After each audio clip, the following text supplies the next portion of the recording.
Welcome, Oriole Nation. This is section 388 where the die-hard Oriole fan sits. I'm Phil, this is Alan and Greg, and there's a lot going on this week.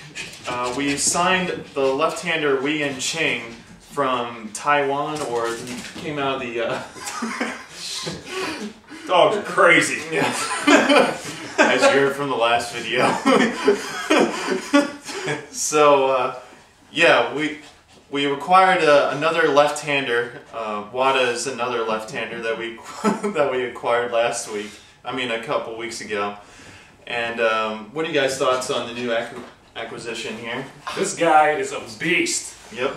His breaking ball is ridiculous. I looked at it, as I showed you guys earlier. It's on YouTube. Yeah, I'll put a link down for you guys. He has a decent velocity. He's got some, from what I understand, some pinpoint accuracy, and his breaking ball is just sick. It brings back memories of Greg Olson. It's just ridiculous. This guy, I think he's got it. He looks like he's going to be good. Now he hasn't been in the majors yet, but definitely he looks like he's got something. Mm-hmm. Yeah, I mean, we'll see. I was reading up on him a little bit. His ERA is under 3. I think it's like a 2.68, which is awesome. Mm-hmm. That's exactly what we're looking for. Now, can he hang with the major league hitters? Looking at his fastball clocks in average between 92 and 94, which, I mean, unless it's got some kind of movement on it, I mean, hitters, that is a hittable pitch for any major league hitter. So we'll see where that is. Love his breaking ball though. His breaking ball, that's his out pitch, and it's a nasty one. But he's known for his command, and I saw it in that video. I mean, it's great, and I'm glad we're taking a chance on him. That's the kind of deal that the Orioles need to make. Mm-hmm. Those are the kind of deals. So I'm really happy, and I think him and Wada, and I think it'll just complement Jeremy Guthrie nicely. Mm-hmm. So, and I think Jim Johnson's going to be put in the bullpen, from what I hear. Yeah, and moving Johnson into the starting role is like a very last resort. They don't want to do that because he's doing great in the bullpen as a setup man, mm-hmm. and even a closer. So I think that's where he's going to shine. All right, and some not so great news. Nick Markakis has undergone surgery for his abdominals, and the six-pack is on the works. Yeah, he suffered an injury last season while diving for a ball, and he actually played hurt for most of the last month of the season. And props to him for hanging in there, and that really shows how dedicated Nick is to this ball club.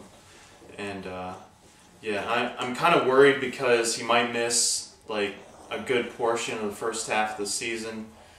Still don't know yet. He might be an opening day, but I was reading up a little bit.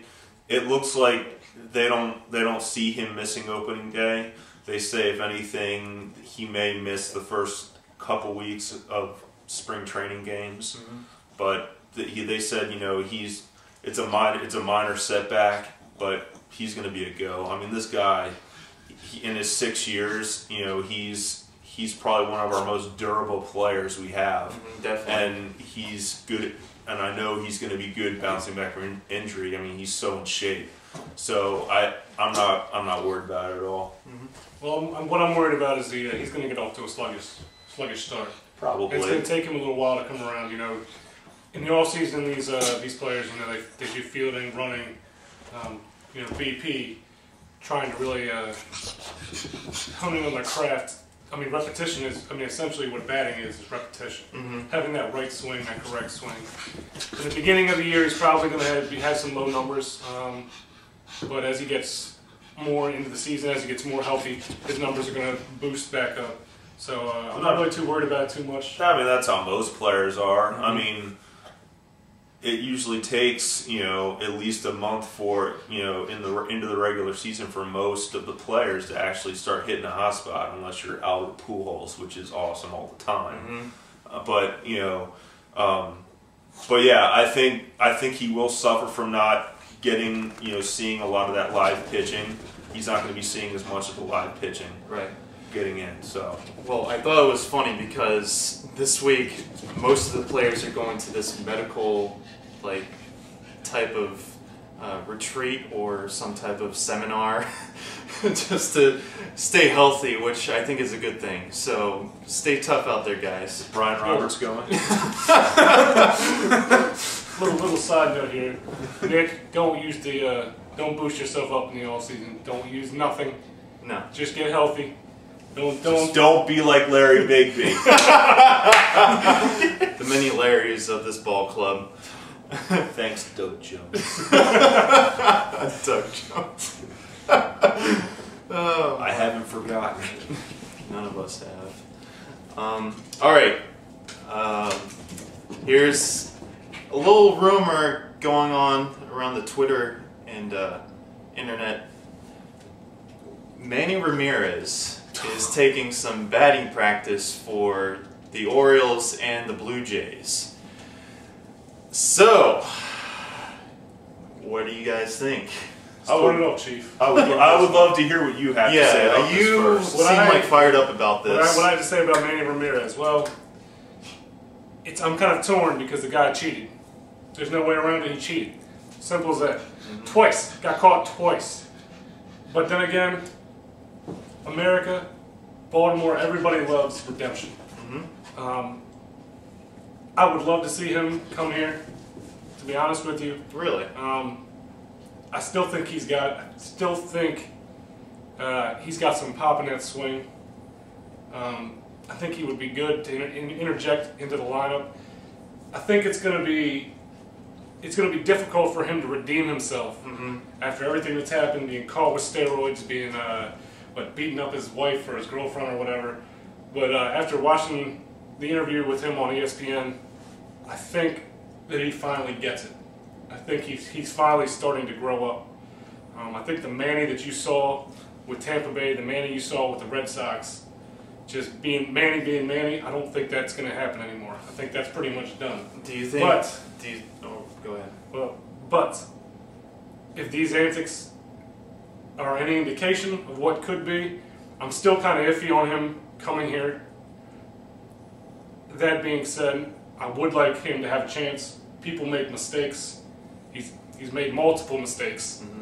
I think he deserves a second chance, third chance, whatever chance. I still think he can play. I still think he can be productive. He did it with the Dodgers, even though he went to Tampa Bay and didn't really do too much. I still think he is. I think he's more dedicated to baseball, more dedicated to himself now. But you also have to look his age. He's 40, and Dan Duquette. I know you love the guy, but you brought him to Boston in 2000. That was in the middle of his prime.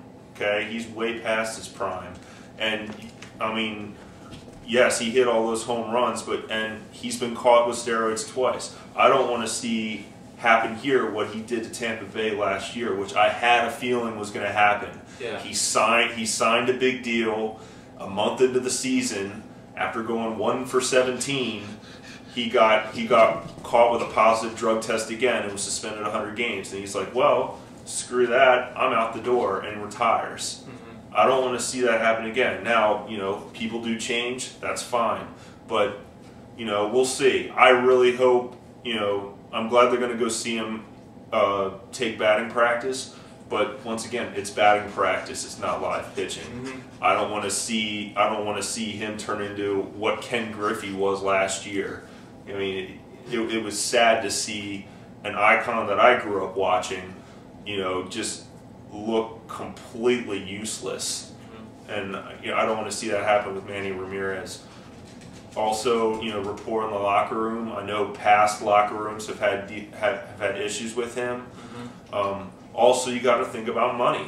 He's come from large contracts. He's going to demand money. And do we want to put that risk on a 40-year-old who's been busted twice for steroids and didn't really prove himself last year with the Rays?